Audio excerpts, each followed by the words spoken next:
di sini, ini di sini. Oke, kita akan langsung tes dengan menekan start ini. Kita lihat ya teman-teman, 1, 2, 3. Nah, ini udah jalan. Kita tunggu.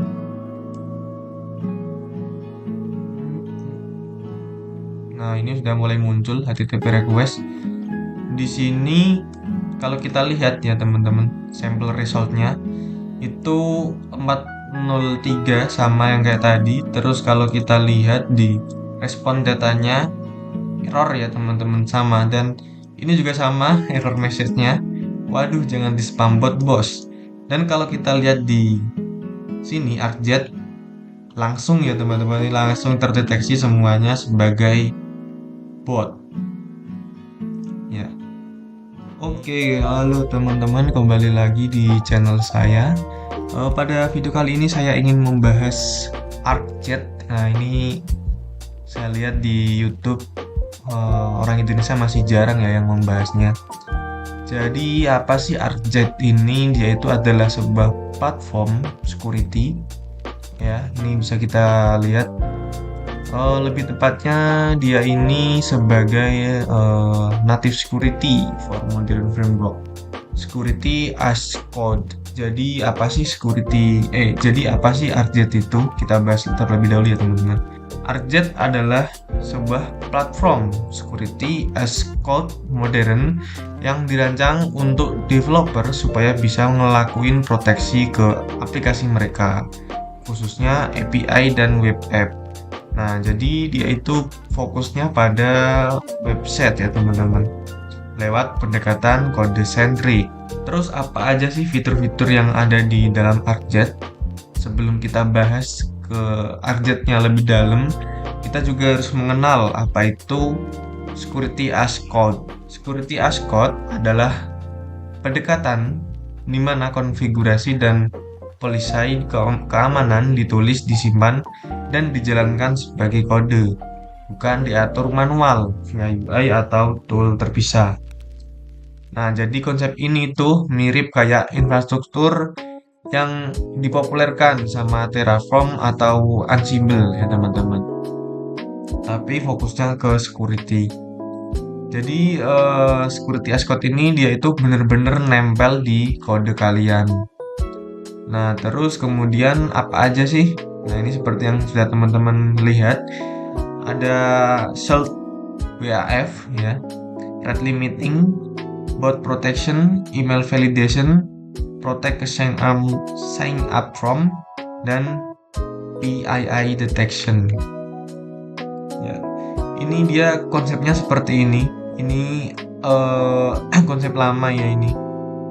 Nah, terus ini dibandingin sama si konsepnya si ArcJet.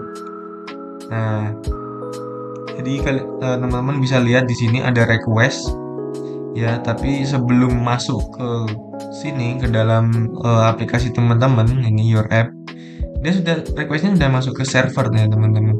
Tapi di sini ada istilahnya seperti ada filter lagi gitu, saringan. Nah, di sini itulah ada perannya ArcJet ya teman-teman. Oke, mungkin kita bisa baca-baca terlebih dahulu di dokumentasi. Sebelum masuk dokumentasi, saya ingin melihatkan pricingnya teman-teman. Nah, di sini ArcJet itu bisa dipakai secara gratis ya, tapi ada tentu saja ada limitnya, yaitu 500.000 request per bulan. Terus dia untuk rate limiting single config, nanti apa itu? Nanti akan saya jelaskan ya teman-teman. Kemudian ada bot protection, ini masih basic. Kalau yang starter ini sudah advance. Untuk menurut saya ya teman-teman, untuk project-project yang belum terlalu besar gitu, free ini sudah sangat cukup ya, karena ini udah saya testing. Nanti juga saya akan testing secara langsung biar teman-teman bisa melihatnya. Ya, kemudian kita masuk ke dokumentasi. Ya, di sini ada beberapa tech yang saat ini sudah didukung oleh ArcJet itu sendiri. Saya untuk Arc.js memakai Node.js plus Express. Kita bisa lihat di sini installnya pun sangat mudah ya teman-teman. Cuman perlu gini. Kalau kalian pakai package manajernya Yarn, bisa pakai Yarn Add. Kalau npm, ya ini ada di sini npm, pnpm, pn ya, dan selanjutnya. Ini untuk requirement-nya. Terus ini ada key-nya yang kita taruh di env. Terus untuk cara pakainya ini sangat mudah. Kalian bisa pakainya di index.js atau di punya saya taruh di middleware. Ya, jadi ini karena dia security as code ya. Dia sangat fleksibel dan bisa diatur sesuai kebutuhan kita lah. Sesuai kita yang ngodingnya gimana. Intinya dia basicnya itu sangat simpel sekali, cuman butuh kita panggil terlebih dahulu, kita import, terus kemudian kita definisikan apa aja yang kita pakai rule-nya, terus kita apa ini namanya filternya atau track request-nya kita by apa. Kalau defaultnya bisa by IP, cuman nanti ada banyak ya teman-teman, bisa fingerprint, terus apa lagi ya? Ada banyak lah di sini yang bisa kita pakai. Ini juga karena kita security as code, saya belum menemukan ya di sini itu bisa dipakai beberapa atau tidak. Cuman karena dia security as code, menurut saya ya memungkinkan karena kita bisa atur yang di bawah-bawahnya juga. Nah, terus kemudian setelah itu kita bisa kasih rules apa aja yang dipakai. Karena di sini ada banyak bot protection, rate limiting, shield WAF, malvalidation dan sebagainya. Di contohnya ini disebutkan ada shield, model live, terus detect bot untuk mendeteksi bot protection, model live. Nah, terus ada lagi ini buat rate limiting. Token bucket. Nanti ini apa? Nanti akan saya jelaskan. Untuk modenya, kalau kalian sudah deploy ke server, itu wajib memakai mode live ya teman-teman. Cuman kalau masih developing di lokal, kalian bisa memakai dry run. Gunanya apa? Bedanya apa? Kalau live ini kalian pakai saat developing, request kalian dari Postman itu akan ikut terblokir ya teman-teman. Jadi Postman pun tidak bisa buat ngelewatin si Arc.js-nya ini. Nah, terus ini bisa kita atur apa aja yang kita bolehkan untuk melewati. Contohnya di sini ada search engine. Jadi request yang dari search engine aja yang boleh untuk pas yang lewatin si Arc.js. Token bucket, modenya live sama refill rate, interval, capacity. Nanti saya jelasin. Dan ya begini. Ini dipanggil seperti itulah, bisa dibaca ya teman-teman. Terus mungkin untuk mempercepat biar nggak terlalu lama, kita ke rate limiting. Kalau bot ya, yang perlu saya jelasin adalah rate limiting ya teman-teman. Yang saya rasa perlu untuk dijelaskan. Jadi apa tadi, ada token bucket itu apa? Kita ke algoritma. Nah ini. Jadi untuk rate limiting ini ada beberapa algoritma. Yang pertama adalah token bucket yang tadi ada di starternya. Apa itu? Jadi ini saya rangkum ya, lebih rangkum mudahnya aja. Jadi di token bucket ini kalian mendefinisikan capacity setiap IP, karena kita track by IP, jadi setiap IP itu akan memiliki kapasitinya. Kapasitinya ini untuk apa? Jadi setiap kali IP ini melakukan interaksi atau request ke server kita, yang lebih tepatnya ke backend kita, dia itu akan terhitung sebagai satu request. Ini bisa kalian ubah menjadi 2, 5, dan seterusnya. Ya, jadi setiap kali satu request ini terpakai, kapasiti kalian akan berkurang. Misalnya dia melakukan satu request get profile misal. Nah, jadi dia itu terhitungnya satu request. Terus ini akan menjadi tinggal 99 dalam interval waktu 60 second atau 1 menit. Jadi misalnya semua kapasitasnya sudah terpakai dalam waktu 1 menit, kemudian dia melakukan request lagi, request ke 101, dia akan terblokir, bukan terblokir, terkena limit nih, terkena limit karena kapasitasnya udah habis teman-teman dalam waktu 60 menit. Nah, kemudian kalau sudah lewat 60 menit, dia akan mengisi ulang nih kapasitinya. Refill rate sebanyak 10. Ya, jadi 60 menit 60 detik dia akan mengisi 10 token. Kemudian 60 menit berikutnya dia akan mengisi 10 lagi. Jadi kapasitasnya itu akan bertambah 10 10 10 setiap 60 detik. Begitu teman-teman. Semua ini bisa kalian custom sendiri. Ya, sesuai kebutuhan kalian. Itulah untuk token bucket. Ya. Ini bisa kalian baca. Kemudian apa itu sliding window?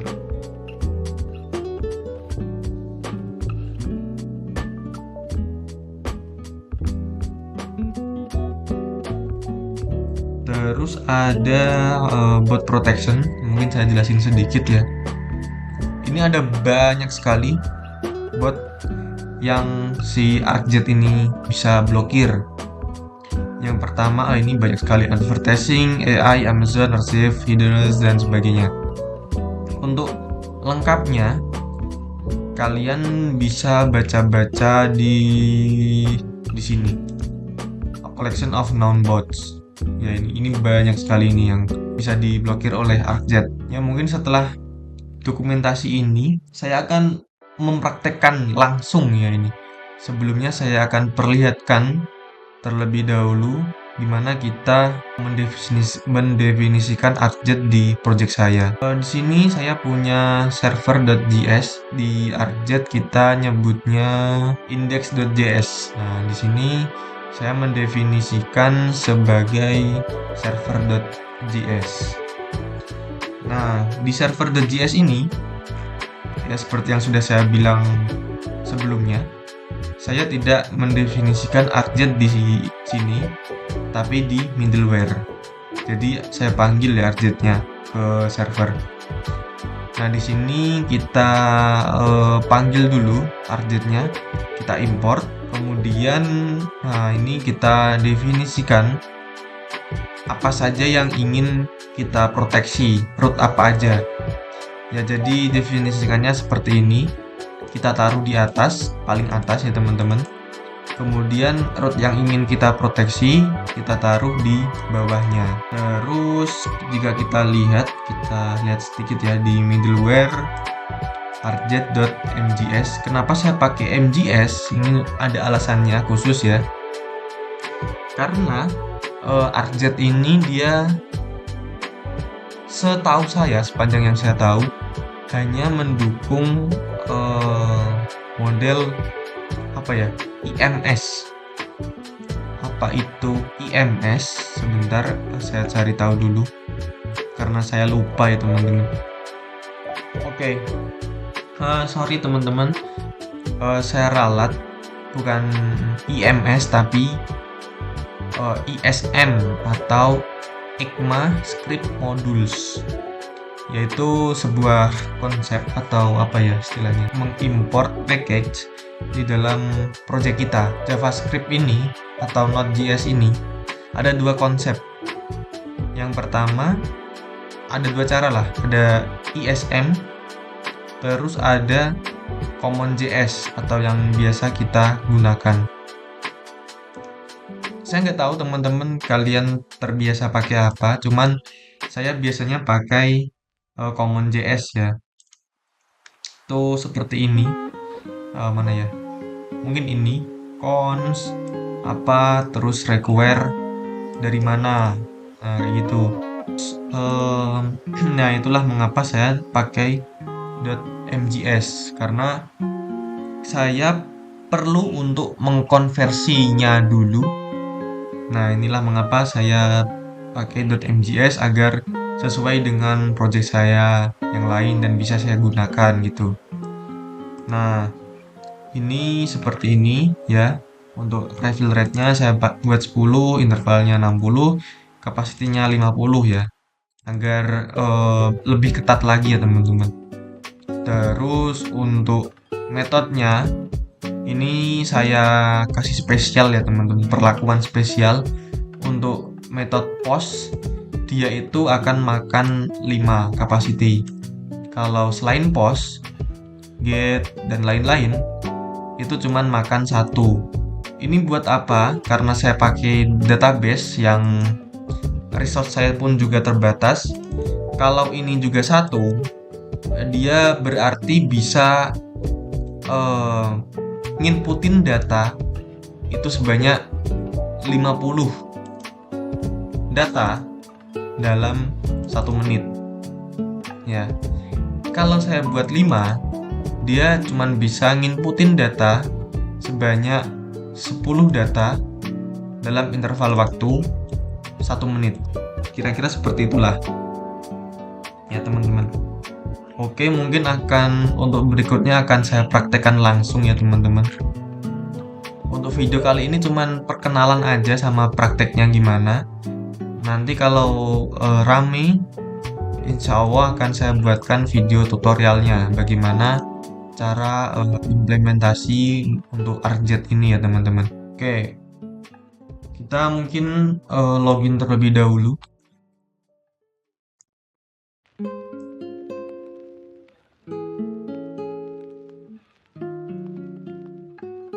Nah, di sini saya punya satu site karena saya pakai yang gratisan. Ini kita buka. Ya, di sini bisa terlihat requestnya yang dia itu di allow, teman-teman. Ini adalah contohnya yang requestnya itu diperbolehkan lewat oleh si RJet-nya itu sendiri. Ya, ini ada informasinya, ada headernya, terus ini allow-nya cuman 1 request karena dia itu get, terus dan lain-lain lah. Ini kenapa di allow karena dia kategorinya search engine, terus rate limitnya ini dari IP yang sudah kita tetapkan tadi lah ya teman-teman. Di sini saya pakainya hostnya adalah ini ready WWS. Kalau kita buka di sini, kita cek terlebih dahulu. Nah, ini responnya seperti ini ya teman-teman. Halo dari BE Ready. Ini kita aksesnya dari browser. Kemudian kita tes dari Postman. Dari Postman. Oh, sebentar, mungkin saya buat di sini ya, boleh.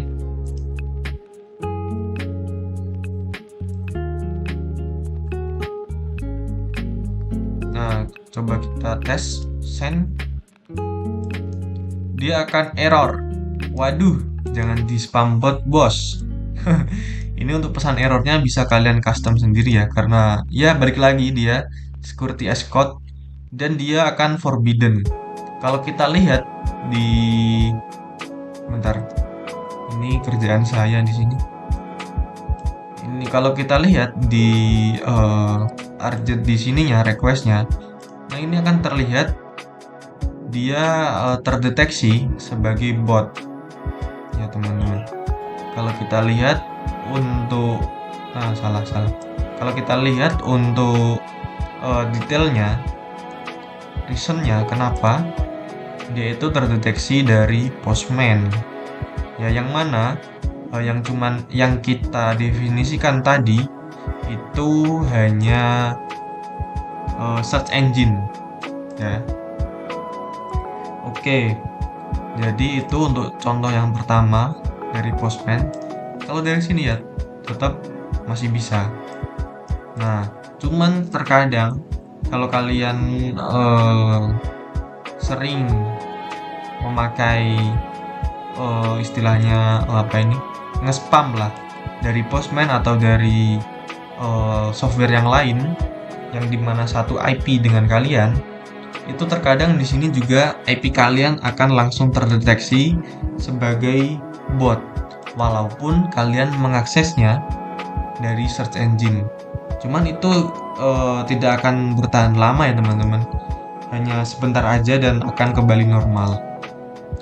Nah, saya akan praktekkan memakai tools QA. Saya bukan seorang QA ya, jadi mungkin kalau teman-teman ada yang QA, ini boleh dibantu ralat ya kalau saya ada yang salah di sini.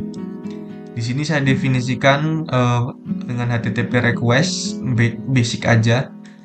Protokolnya HTTPS, terus servernya ini BE ready sama ya teman-teman. BE minus ready.vercel.app, per numbernya nggak ada, terus request methodnya saya pakai get. Nah terus ini buat sebentar. Nah ini saya pakai 1000 user dalam periode 1 second maybe. Saya kurang paham ya ini bacanya gimana. Terus nah ini kita lihat hasilnya di sini ya teman-teman nanti. Ini saya taruh di sini mungkin, terus ini di sini, ini di sini. Oke, kita akan langsung tes dengan menekan start ini. Kita lihat ya teman-teman, 1, 2, 3. Ini udah jalan. Kita tunggu.